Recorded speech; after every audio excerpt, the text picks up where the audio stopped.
mental hospital in Camarillo. He often told me stories of the hot mental patients he had sex with. This was written in 2017, just in case there's any, just a fucking trigger warning, I don't know. He constantly mentioned medications he stole from the hospital. I would bump into him at the Sunday Bagel Brunch, sponsored by Western Bagel. The event took place at the Oakwood Garden Apartments hospitality room. The room was always packed. It seemed like every resident would show up for free bagels, Danish, orange juice, and coffee. I'd go in hungover, high, cutting in front of people, getting yelled at by all the old alpacacas, and who would show up often in their robes or nightgowns. I'd hit it hard, often getting 3 or 4 plates of bagels, lox, Danish, and donuts. I was a pushy, rude-ass little punk who didn't give a fuck. I loved to get fucked, steal shit, and fuck girls, and I loved to eat. You eat like you have 2 assholes, my stepfather would tell me. I bought a pint of Stoli to mix with the OJ. I was milling about when I saw Jeff. Hey, Jeff. He didn't hear me. Jeff!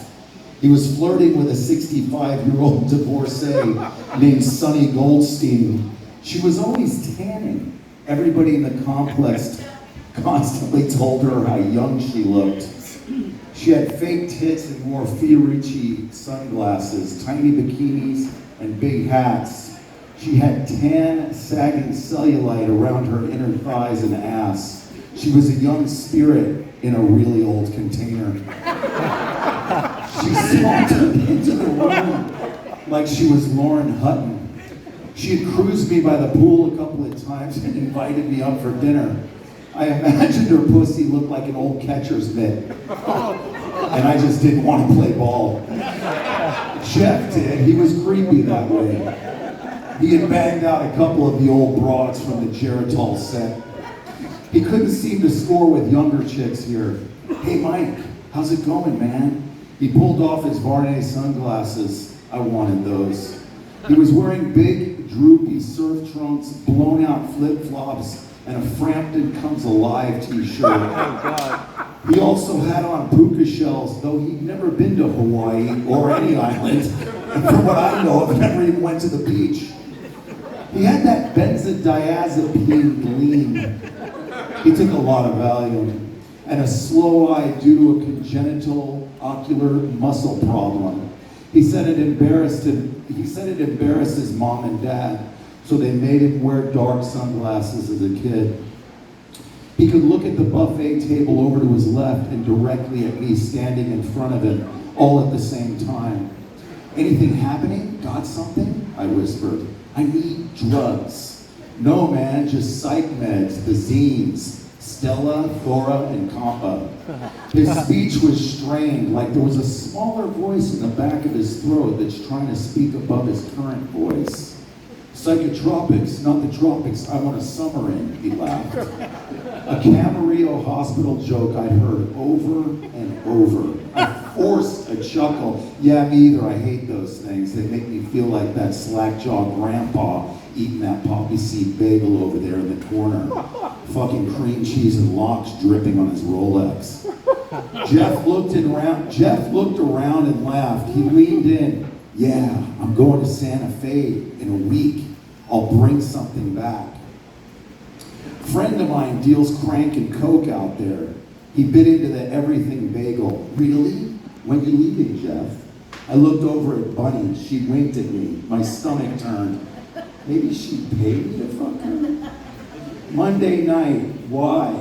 He said, dropping his head back and spitting pieces of the everything bagel into the air. Oh, I thought maybe we'd catch that Raiders game. Lie. I hated sports, but I love gambling on sporting events. No, I guess not. Well, see you later. He walked back to Sunny. She looked past him and right at me, licking her lips. Maybe she... It's 2017, and I was 18 when this happened, just so.